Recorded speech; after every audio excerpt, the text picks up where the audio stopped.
I don't love you anymore, we should end this. Those words spoken on a windy October afternoon haunted me for many sleepless nights afterward.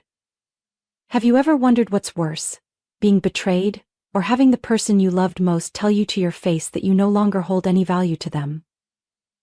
I had to endure both at the same time, and I'm here to tell that story, a story not about pain or resentment, but about how I reclaimed control of my life. But to understand this journey, you need to know who I am, how I fell for the wrong person, and why everything fell apart. My name is Lena Carter, 37 years old, a commercial contract lawyer in Denver, Colorado. While I'm not famous in the traditional sense, I've earned a certain level of recognition in the legal field. Because of that, I'm compelled to keep my real identity private. The world is smaller than you think, and no one wants their personal affairs turned into gossip at lawyer conventions or courtroom meetings. The second character in this story is the man I once called my husband, Ethan Brooks, 41 years old, CEO of a high-end restaurant chain stretching from New York to Los Angeles. Ethan was charming, confident, and ambitious, qualities that drew me to him the first time we met at a business networking event. I believed I had found my ideal partner, someone who would understand the demands and pressures of a busy career. But Ethan's ambitions extended far beyond professional success. He always wanted more money, more fame, and women he deemed more worthy than me.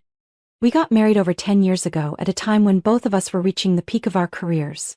However, marriage turned out to be nothing like the romantic movies I used to watch. After a few years of stability, Ethan became increasingly distant. Our conversations grew shorter, and his evenings at home became fewer and far between. Instead, there were endless urgent meetings and lengthy business trips. Despite the warning signs, I convinced myself that it was just a rough patch that every couple goes through. I told myself that Ethan was under work stress, and if I were patient, we would overcome it. But deep down, I knew something was wrong. He wasn't just physically absent. He had abandoned me emotionally as well. When I finally decided to uncover the truth, I discovered exactly what I had feared the most. But that discovery was only the beginning of my fight for myself. There was much more to come, and I'll share all of it with you. Ethan Brooks was not someone who easily left clues. He was clever and always knew how to maintain his public image, especially around me. But no matter how smart someone is, they can't hide the small changes in their daily routine forever. I started noticing those changes over a year ago. At first it was broken promises about coming home on time. He would excuse himself with urgent shareholder meetings or surprise inspections of his restaurant branches. His business trips became more frequent and farther away. "I'll be in New York this week, then maybe stop by Dallas before heading back," Ethan would casually inform me. I was accustomed to his hectic schedule, but there was something in his eyes and voice that kept stirring my doubts. Lately, Ethan had been taking more care of his appearance than ever before. He changed his cologne, bought brand new suits, and even started working out regularly. When I joked, "Are you planning to become a model?" he gave a dismissive chuckle and replied, "Don't be silly, Lena. I just want to look more professional in my meetings with clients." Those signs should have been enough to alert me, but perhaps it was love or self-deception that prevented me from facing the truth. I didn't want to believe that the man I had loved wholeheartedly could betray me. Until one Saturday evening, when Ethan said he had to fly to an urgent conference in Chicago. As soon as he walked out the door, I made up my mind. This time, I was going to find out the truth. I started by searching his home office. Ethan was discreet but not perfectly careful. In a locked drawer, I found an old laptop he had used years ago. At first glance, it seemed harmless, but when I powered it on and searched through the saved accounts, I discovered a different Facebook profile. A secret account I had never known about. My breath caught in my throat as I opened the profile. The first thing that appeared was a photo of Ethan with a young woman. The caption read, "Every day feels brighter with my beautiful girl." It made my stomach turn. She had a perfect appearance, a radiant smile, and golden hair that looked like it belonged on a magazine cover. The photos and suggestive messages confirmed my worst fear. Ethan was having an affair. I sat there, paralyzed, my hands trembling as I scrolled through each picture and message. All those times he told me he was busy with work had actually been spent with her. The elaborate lies were hidden under the guise of business trips and client meetings. I felt as though our entire marriage had been a facade. That night I couldn't sleep. Anger and pain consumed me. I had always been a sharp lawyer, someone who could see through deception in every case. Yet here I was, blinded by my own denial in the most personal aspect of my life. The next morning I made a decision. I would no longer sit idly by in this web of lies. It was time for Ethan to face the truth. I was going to show him that no one could manipulate and betray me without consequences. Ethan returned home on Monday morning as if nothing had happened. As he walked through the door, he casually loosened his tie and asked, "Did you make me a cup of coffee?" His voice was light and calm, but to me it was nothing more than a facade. I clenched my fists and steadied myself, determined to keep my composure. "We need to talk," I said coldly, my eyes locking onto his. Ethan froze, his eyes briefly reflecting surprise before shifting to irritation. "What's with the tension? I just got home," he said, sounding annoyed. I took out my phone, opened the photo of him and that woman, and placed it in front of him. "Are you still going to pretend?" I asked, my voice trembling slightly with restrained anger. Ethan stared at the screen for a long moment, then chuckled. A cold, heartless laugh. "Oh, so you've done some digging, huh?" His response hit me like a bucket of ice water. "That's all you have to say? This is how you explain your affair to me?" I asked in disbelief at his indifference. Ethan shrugged, as if it didn't matter. "Listen, Lena, you're being too sensitive. There's nothing serious between me and her. You should focus on your job instead of always acting like a judge, trying to control me," he said, casually. A surge of fury welled up inside me. "Control? Are you kidding me? All those nights you came home late, all those lies about business trips just so you could be with her, and now you want to blame me?" Ethan sighed, his expression shifting to a mix of weariness and contempt. "Honestly, Lena, you're blowing this out of proportion. We're not the same anymore. You're too caught up in your lawyer career to care about me, and besides, you're not as attractive as you used to be." His last words cut through me like a knife. I stood frozen, unable to breathe. "What did you just say?" I repeated in shock. Ethan shrugged again, his tone now cruelly detached. "You heard me. I want a wife who fits me better, someone attractive, someone who knows how to take care of herself, and someone who doesn't obsess over pointless legal cases," he said without a trace of remorse. I fought to keep my voice steady. "You really think cheating is the solution when you're unhappy?" He gave a cold, humorless laugh. "Honestly, yes. And just so you know, I've already made my decision. I'm filing for divorce. I don't want to continue this sham of a marriage. I've hired a lawyer and you should start packing. You need to leave." I stared at him, my heart shattering into pieces. After more than a decade of marriage, this was what I was left with? "You're a coward, Ethan. But don't think for a second that I'll let you walk away without facing the consequences for what you've done." "Consequences?" Ethan laughed loudly. "Lena, you don't stand a chance against me. You'll just embarrass yourself. I've got everything planned out." I didn't respond to his taunt. Deep inside, I silently vowed that Ethan would pay for the pain he had caused. This wasn't the end. It was the beginning of my fight to reclaim my autonomy and dignity. Ethan didn't know that I was not someone who could be easily defeated. He would soon learn the hard way. I walked into my home office, my mind still reeling from Ethan's cruel words. He really thought he had the upper hand, but he had forgotten one important thing. I am not someone who can be easily backed into a corner. I am a lawyer, and I would never let anyone trample on my dignity without fighting back. While sorting through some old files, I suddenly remembered a crucial document we had signed before getting married. The prenuptial agreement. At the time, both of us were building our careers and agreed that this contract would protect each of our interests in case things ever went wrong. In particular, the 8th clause was crystal clear. If either party committed adultery, the other would be entitled to half of the business assets. I immediately found the original agreement. When the words asset division in the event of infidelity appeared before me, I almost smiled through my anger. Ethan had been so arrogant, assuming I wouldn't dare to challenge him. He had conveniently forgotten that he himself had agreed to this clause during a legal meeting where I was the one overseeing the details. Over the next few days, I devoted all my time to gathering evidence. Messages, photos from his secret Facebook account, hotel receipts, and even the schedules for his fake business trips were all meticulously saved and documented. As I printed each page, a strange sense of calm washed over me. Ethan wouldn't be able to escape this divorce without consequences. Once my preparation was complete, I arranged a meeting with Ryan Sullivan, Ethan's attorney. We met at a quiet cafe near downtown. Ryan was a well-known family law attorney with years of experience. I knew he probably thought this meeting would be a simple, routine discussion, but he had no idea. I had come fully armed with all the ammunition I needed. Ryan was polite as we began the conversation, smiling warmly. Ms. Carter, Ethan informed me that this would just be an initial discussion to resolve matters amicably. I chuckled softly, my gaze unwavering. Oh, so he hasn't told you the real reason for this meeting? I calmly took a thick stack of documents from my bag and placed it on the table in front of him. You might want to review these before proceeding with any plans for your client. Ryan frowned slightly but opened the file. His expression quickly changed as he scanned the pages, his face paling as he took in the undeniable evidence of the affair.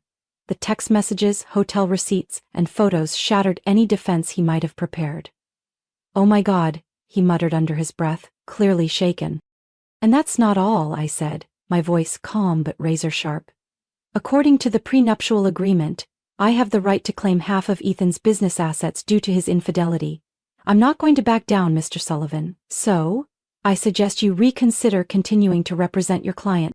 Ryan was speechless for a moment before letting out a sigh. Ethan never mentioned this agreement. He told me you were just trying to cause trouble without any valid reason. I let out a cold laugh. Well, I think you now know who's really causing trouble in this case. The meeting ended with a promise from Ryan that he would need to have a talk with Ethan. I knew exactly what that meant. No lawyer wants to represent a dishonest client, especially when facing an experienced attorney like me. Ethan had backed himself into a corner without even realizing it. And this was just the beginning. In the days following the meeting with Ryan Sullivan, everything unfolded exactly as I had anticipated. Ryan quickly withdrew from the case, refusing to continue representing Ethan after seeing the overwhelming evidence and the prenup's stipulations. The news made Ethan furious. He bombarded me with texts and phone calls, none of which I bothered to answer. Now let's see who's the real joke in this divorce, I thought to myself, feeling both hurt and resolute. At first, Ethan remained arrogant, boasting that he would hire another top lawyer to beat me. But as the weeks passed, I began hearing from colleagues that no one wanted to take his case. Everyone in the legal community knew my reputation and recognized that Ethan had made too many critical errors. One Saturday morning, as I was preparing for a virtual meeting with a client, the doorbell rang repeatedly. I frowned, not expecting anyone at that hour. When I opened the door, I was surprised to find Ethan standing there, looking nothing like the polished man I once knew. He was thinner, his hair disheveled, and his face gaunt with worry. "We need to talk, Lena," he said, his voice trembling. I crossed my arms and stared at him coldly. I thought we agreed to communicate through our lawyers. Couldn't find anyone willing to take your case? Ethan lowered his head, clearly uncomfortable. Lena, you have to understand, this isn't as simple as you think. I know I was wrong. I've ended that relationship. Can we talk like adults? I raised an eyebrow. That relationship? You mean your mistress? Interesting. Did she leave you when she found out you weren't rich anymore? Ethan was silent for a moment, then let out a heavy sigh. She doesn't matter. What matters is us. We were happy once, weren't we? I know I made mistakes, but everyone makes mistakes, Lena. We can fix this. Those words made me laugh bitterly. Ethan, do you really think I'm stupid enough to come back to you just because of a few apologies? After everything you've done? Don't be ridiculous. He tried to stay composed, but I could see the desperation in his eyes. Lena, I'm losing everything. If you take this to court, I'll be completely ruined. Just tell me what you want. I'll do it as long as you don't take half of my business. I stepped closer, looking him straight in the eyes. Do you remember who wrote that clause into the prenup? You did. And now you have to face the consequences. Don't come here begging. I gave you a chance to be honest long ago, but you chose to betray me. We're done. Ethan's face turned pale. He continued pleading, but I no longer felt an ounce of sympathy. Get out, Ethan, and don't come back, I said firmly, slamming the door shut. Outside, I heard his footsteps retreat quietly. I stood still for a long moment, exhaling deeply. This battle was nearing its end. Ethan had thought he could control me forever. But now he knew the harsh truth. I am the only one who controls my life. The divorce proceedings concluded faster than I had expected. The undeniable evidence and the clear stipulations of the prenuptial agreement left Ethan completely at a disadvantage. In the end, he had no choice but to concede and sign the agreement, granting me half of his business assets. We didn't have to drag the case further into court. I won convincingly, though the victory didn't bring the joy I had once imagined. It was merely the final step in closing a painful chapter of my life. A few weeks later, news of our divorce spread quickly within the business community. Some of Ethan's partners were shocked to learn that he had lost nearly half of his assets to me. His once thriving chain of upscale restaurants was now facing significant financial challenges. Without enough cash flow to maintain his lavish lifestyle, Ethan was forced to sell his sprawling mansion in the Denver suburbs and move into a modest rental apartment in a middle-class neighborhood. The woman he had once praised as his true love was no longer by his side. I heard rumors that she disappeared as soon as she found out Ethan was no longer wealthy. The cold indifference she showed him now was exactly what he had sown when he betrayed me. Karma hit faster than he expected. While Ethan struggled to adjust to his new reality, I focused on rebuilding my own life. The business shares I had acquired provided a stable source of income. I didn't manage the operations directly but hired a professional team to handle that part of the business. This allowed me to concentrate on my legal career and spend more time taking care of myself. One day I received a call from my best friend Emma, whom I hadn't seen throughout the divorce process. "Lena, we should go somewhere to relax this weekend. You've fought so hard, it's time to enjoy the fruits of your victory." Emma's suggestion made me laugh. She was right. I had spent too much time in pain, fighting and weathering the storm of my life. It was time to let myself enjoy life a little. That weekend, we drove up to the mountains in Aspen, rented a small villa, and spent the entire day hiking along beautiful trails, breathing in the fresh air of nature. There, I began to feel a true sense of relief for the first time in months. "Life is so beautiful, Emma. I forgot what it felt like to breathe freely like this," I said, smiling as I watched the stunning sunset before us. Emma nodded in agreement. "And you deserve it. No one has the right to make you suffer anymore, Lena. It's time for you to live for yourself." Her words were like a wake-up call. After that trip, I returned with a new mindset. I decided to buy a new house. Not to flaunt or prove anything to anyone, but to create a space I could truly call home. The new villa was located in a peaceful neighborhood, surrounded by a large garden. I spent time decorating it, selecting each piece of furniture to match my taste. Something I had never done while living with Ethan. My life gradually stabilized and flourished beyond my expectations.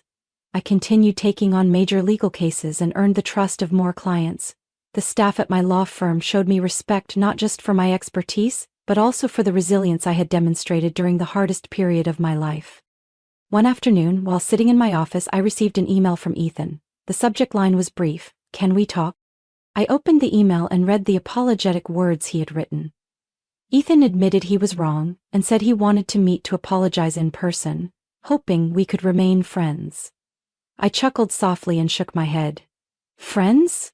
After everything? I didn't respond right away. It wasn't because I wanted revenge or still harbored hatred for him. I simply realized that I no longer needed his apologies. My life had entered a new chapter, and Ethan was no longer a part of it. Instead of replying, I pressed the delete button and closed my laptop. Then I stepped outside to enjoy the gentle afternoon sunlight, feeling lighter and freer than ever before. This journey had not been easy, but I learned valuable lessons from it. No one has the right to control your life but you. And when you stand up for yourself, your strength will command the world's respect. I had weathered the storm and was now living the life I deserved, a life of freedom, success, and hope. The story of Lena Carter is a journey from heartbreak and betrayal to resilience and triumph. After being betrayed and disrespected by her husband, Lena stood up for herself with intelligence and determination. She reclaimed what was rightfully hers and rebuilt her life with success and independence. From loss, she found inner strength and learned to live for herself, no longer allowing anyone to control or hurt her. Her story is a testament that overcoming adversity is the path to true growth and happiness. What do you think of Lena Carter's story? Do you sympathize with her decisions, or do you have a different perspective? Share your thoughts. Don't forget to follow the channel for more inspiring stories about life and family.